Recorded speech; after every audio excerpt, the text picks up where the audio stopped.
हम लोग कहाँ हैं?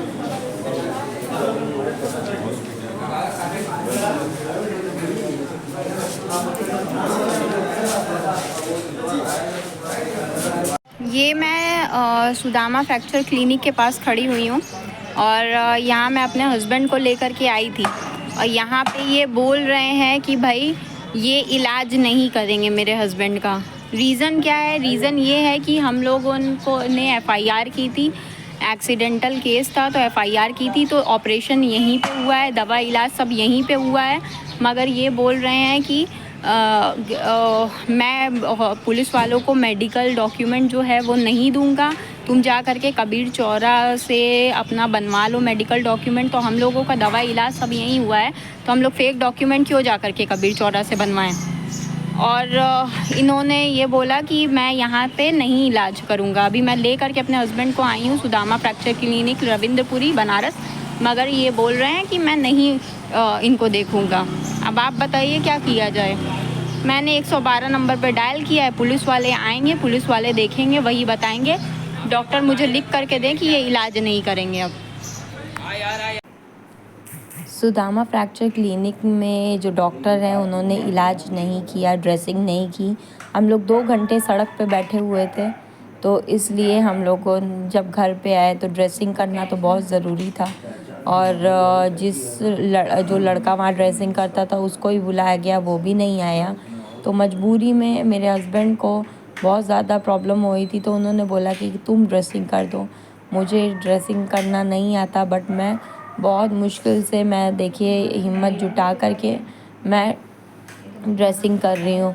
उस डॉक्टर ने ऐसे बीच रास्ते पे हम लोगों को छोड़ दिया है, बीच रास्ते पे इस तरीके से हम लोग को छोड़ दिया कि हम लोगों को कैसे कैसे करना पड़ रहा है। अभी हम लोग जाएंगे, दूसरा डॉक्टर ढूंढेंगे, मगर मैं उस डॉक्टर को, सुदामा फ्रैक्चर क्लिनिक के डॉक्टर विनोद कुमार को तो नहीं छोड़ने वाली। मैं उसके अगेंस्ट एफआईआर करूँगी ही करूँगी, चाहे आज नहीं तो कल मैं करूँगी। जो सिचुएशन में उसने छोड़ा है, 2 घंटे तक हम लोग सड़क पर बैठे हुए थे और मेरे हस्बैंड के हाथ पसीज रहा था। क्यों वो इलाज करने से मना कर रहा है? क्या उसने ऑपरेशन गलत किया है मेरे हस्बैंड का, कि क्या बात है? क्यों वो इलाज करने से मना कर रहा है, ये तो मुझे फाइंड आउट करना ही है। और अगर उसने गलत ऑपरेशन मेरे हस्बैंड का किया होगा तो मैं मेडिकल नेग्लिजेंस के करने के लिए उसके अगेंस्ट मैं केस लॉन्च करूँगी। देखिए किस तरीके से हो गया है, पस इसमें जम रहा है। क्यों पस जम रहा है? क्या इसी रीज़न की वजह से उसने इलाज करने से मना कर दिया है? क्या रीज़न है? और वो कुछ मुँह से बोल भी नहीं रहा है कोई चीज़, बस हम लोग के ऊपर दबाव बनाया जा रहा है कि एफआईआर वापस लो, एफआईआर वापस लो। एफआईआर मैंने उसके अगेंस्ट तो की नहीं है, तो क्यों मैं एफआईआर वापस लूँ? और अगर उसने ये मेरे हस्बैंड का गलत ऑपरेशन किया होगा जिसकी वजह से पस जम रहा है, तो फिर मैं बताऊंगी उसको।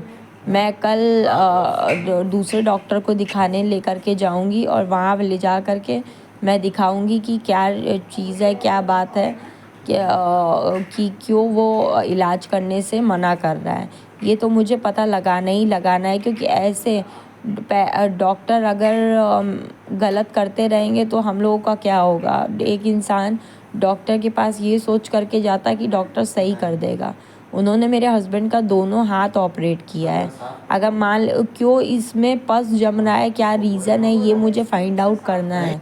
अगर कोई भी रीज़न होगा जिसमें डॉक्टर की गलती दिखेगी तो मैं उसके अगेंस्ट केस करूँगी ही करूँगी। और उस इंसान ने इतनी बदतमीज़ी की, मेरे ऊपर प्रेशर बना रहा है वो डॉक्टर विनोद कुमार की जा कर के केस वापस लो। मैंने जब उसका नाम नहीं लिखा है डॉक्टर विनोद कुमार का, तो मैं क्यों केस वापस लूँ? क्या रीज़न है केस वापस लेने का? मैं क्यों लूँ केस वापस? मगर वो मेरे ऊपर प्रेशर बना रहा है कि केस वापस लो। क्या वो जिसने एक्सीडेंट किया उसके साथ जा कर के मिल गया है कि मेरे ऊपर प्रेशर बना रहा है कि केस वापस लो? मैं क्यों लूँ आखिर केस वापस? ये चीज़ मैंने उसे ही बताया, मगर उसने 100-150 पेशेंट के बीच में खड़े होकर के हम लोगों से बदतमीज़ी की, हम लोगों को धक्के दे के बाहर निकलवाया।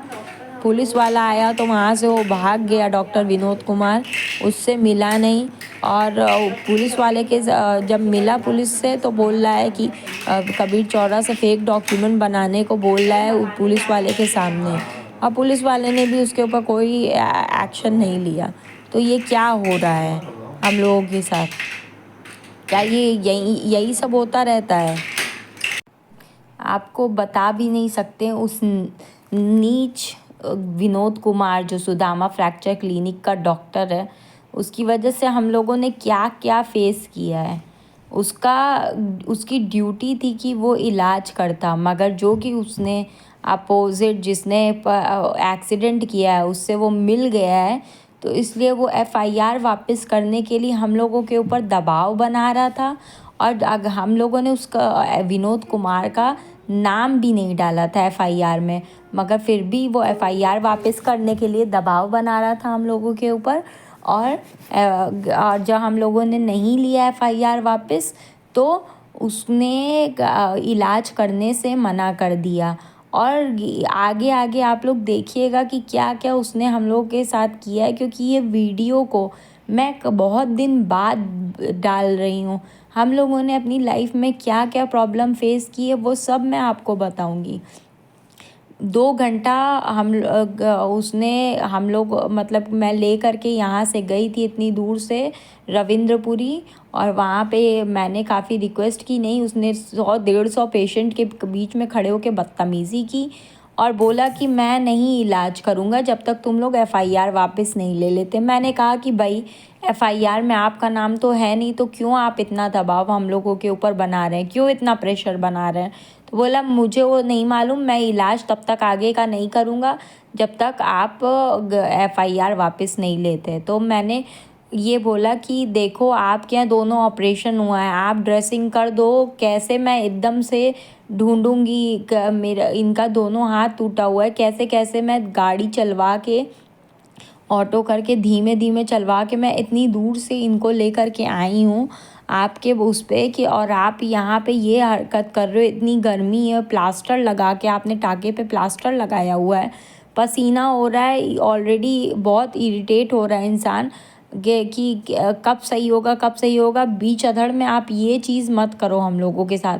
अगर आप ये करोगे तो हम लोग कहाँ जाएंगे, एकदम से कौन सा दूसरा डॉक्टर ढूंढेंगे, और दूसरा डॉक्टर को दिखाने जाएंगे तो मतलब बीच में से जो आपने ऑपरेशन किया आपको सारी चीज़ें मालूम है, तो वो दूसरा डॉक्टर क्या पता देखेगा नहीं देखेगा, क्या होगा हम लोगों को कुछ भी नहीं मालूम है। मैंने बहुत रिक्वेस्ट की, बहुत ज़्यादा रिक्वेस्ट की, मगर वो आदमी ने देखना क्या कुछ। उसके बाद उसने बदतमीज़ी की मेरे साथ, मैं लड़की थी, मेरे साथ इतनी बदतमीज़ी उसके और उसके स्टाफ वालों ने की कि आखिर में मैं जब मेरे हस्बैंड वहाँ पे बहुत ज़्यादा दोनों हाथ टूटा हुआ है, छोटा बच्चा, मेरी छोटी सी बच्ची हॉस्पिटल में, आप लोगों ने देखी ही होगी फुटेज, वो भी बैठी हुई, मैंने बोला मेरे पास छोटी सी बच्ची है, कोई नहीं है मेरे आगे पीछे करने वाला, आप ये मत करो। तब भी उसने नहीं देखा, तो मैंने वहाँ पे 112 नंबर पे पुलिस बुलाई। 112 नंबर पे जब मैंने पुलिस बुलाई, पुलिस आई, तो उसके सामने भी वो आदमी यही बोल रहा है कि मैं इलाज नहीं करूँगा, इससे बोलो एफआईआर वापस ले और कबीर चौरा जा कर के गलत पेपर हॉस्पिटल से बनवाए। तो पुलिस को वहाँ पे अरेस्ट करना चाहिए ना, वो बस उसकी बात सुन कर के चले गए। बोले आप जाइए थाना बेलूपुर थाने में जाके एफआईआर कीजिए। बेलूपुर थाने में गई, वहाँ से बीट ऑफिसर मैं ले कर के आई हूँ। मैंने उसने भी बोला कि करो, तो ये उठ कर के वहाँ से चला गया। स्टाफ वालों से पूछा जा रहा है भैया इसका नंबर दे दो, ये कहाँ रहता है बताओ, कुछ नहीं। पुलिस भी प्रेशर नहीं डाल रही है, क्यों? क्योंकि भाई पैसा पुलिस को नहीं मिला है ना, तो उसने वो नहीं डाली है प्रेशर, और हम लोग तो झेलना है, झेलेंगे। क्या है यूपी में कुछ नहीं है, उत्तर प्रदेश में कुछ नहीं है, सिर्फ परेशान इंसान इधर से उधर घूमता रहे, चक्कर काटता रहे, कोर्ट के, कचहरी के, थाने के, ये वो। और मैंने फ्री में इलाज नहीं करवाया था, पूरा 50,000 रुपये ले करके इस आदमी ने इस हॉस्पिटल में इलाज हुआ है और उसने मेरे हस्बैंड का गलत इलाज किया और बीच अदर में मेरे ऊपर FIR वापस लेने का दबाव बना रहा है ये हॉस्पिटल में। तो अब मैं आपको बता रही हूँ, मैं ना पुलिस वालों ने कुछ किया ना कुछ किया।